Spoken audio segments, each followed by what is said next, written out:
dahil atin pong pakinggan itong bahagi rin po no ng panayam ng Bomba Radio Philippines dito po kay Representative Chel Jokno ng Akbayan Party List kasi kabilang po itong si Attorney Jokno sa mga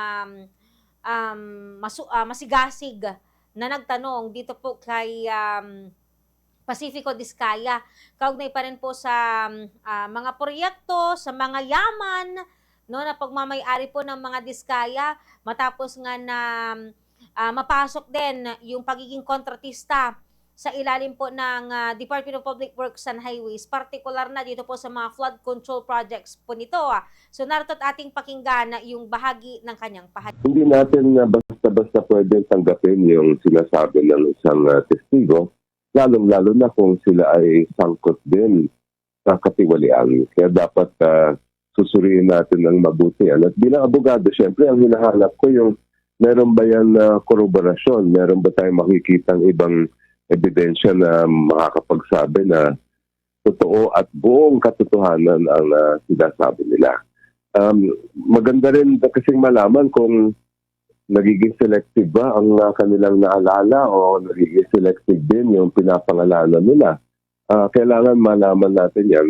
Hindi natin matetestingan ng mismo yan sa kanilang bibig. Dapat na matestingan yan sa ibang makakalap natin na dokumento at iba't ibang mga ebidensya na magsasabi kung talagang katotohanan ang binibigkas nila. Yung pagiging state witness ay maraming mga requirement po yan. At kailangan yung isang requirement dyan ay hindi sila doon sa talagang pinakamalala o pinakaseryoso ang sala nila. Ayun ay makikita lang natin sa kabuuan ng pangyayari at sa kabuuan ng ebidensya. Yung alam natin na may mga bagay na talagang hindi kayang i-deny ng mga Diskaya. Yung kanilang pagsasangkot sa mga flood control project, ayun talagang nandyan ng dokumento, siguradong kasama sila dyan.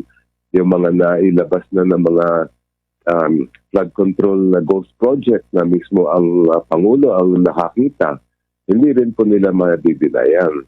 Ngayon, ang tanong na lang, at ito ay talagang magiging hamon sa mga prosecutor sa DOJ, kung unang-una, kapanipaniwala ba yung sinasabi nila pagdating sa kabuuan ng lahat ng kwento. At pangalawa, ay sila ba ay hindi yung tinatawag natin na the most guilty. Pero alam niyo, may isang bagay din na maganda sigurong mabanggit ngayon.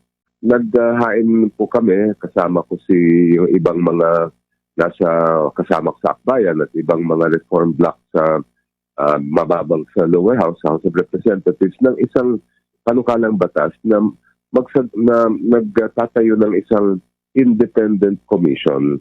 Kasi nga, ang Senado nag-iimbestiga pero meron din mga nadadawit na mga senador. Ang Kongreso nag-iimbestiga pero meron din mga napapangalanan na mga nasa Kamara din. Kaya mas minabuti po namin na magkaroon ng isang talagang hiwalay na komisyon at bibigyan natin ng sapat na kapangyarihan yan para talagang makuha ang katotohanan. At tinanong din po ito pong si Attorney Chel Jokno no, na kinakailangan pa ba o may pangangailangan pa ba na bumuo ng independent body na tututok dito po sa flood control project sa ating bansa dahil meron namang nang isinasagawang Senate hearing, meron pang isinasagawang House of Representative hearing. So, baka parehas lang din naman yung matuklasan dito po sa mga isinasagawang pagdinig po na ito. Narito po at ating pakinggan yung kanyang pahayag. Ang problema kasi, pag itong mga testigo ito, nung nasa Senado sila, marami silang sinasabi tungkol sa mga sangkot di umano na nasa House of Representatives. Pag upo naman nila dito sa amin, sa House, marami din silang sinasabi na nandun na daw sangkot din ng mga miyembro ng Senado. Kaya meron na tayong agad mapapansin dyan na sandali lang, kung talagang ang buong katotohanan lang dapat ilahad nila, ay bakit ganun ang nangyayari. At maigin na rin kasi baka naman sabihin ng iba, ang Senado may pinoprotektahan ng mga miyembro nila o kaya ang kamera ay, ang mababang kamera ay meron din pinaprotect ng miyembro nila. Mas maganda kung makakasiguro tayo na lahat ng mag-iimbestiga ay walang pinapabor at nire-respeto ng sambayanan. Well, hindi lang na madadagdagan, kundi dapat yung mga lumantad na, yung mga nakita na natin na talagang obvious na mga ghost project na meron nangyaring kategorian, dapat ngayon at ngayon din ay mapalagot na sila. Dapat nandiyan na ang mga galing Ombudsman, galing Department of Justice na agad-agad na magsampa ng kaso. Ang dapat ang isasampa nila yan dapat yung pinakamalalakas at pinakaseryosong parusa dyan sa mga yan dahil iisipin po natin bilyon-bilyon na pera po ng buong lahat ng mga Pilipino yung binawaldas nila. At saan napupunta?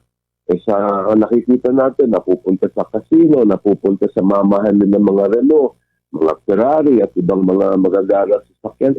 Hindi po dapat doon pupunta yun. Dapat sa ordinaryong mamamayan, sa kapakanan po natin, lalong-lalo na yung ating mga manggagawa, mga mangingisda, ating mga kapatid na katutubo at iba't ibang sektor ng ating lipunan.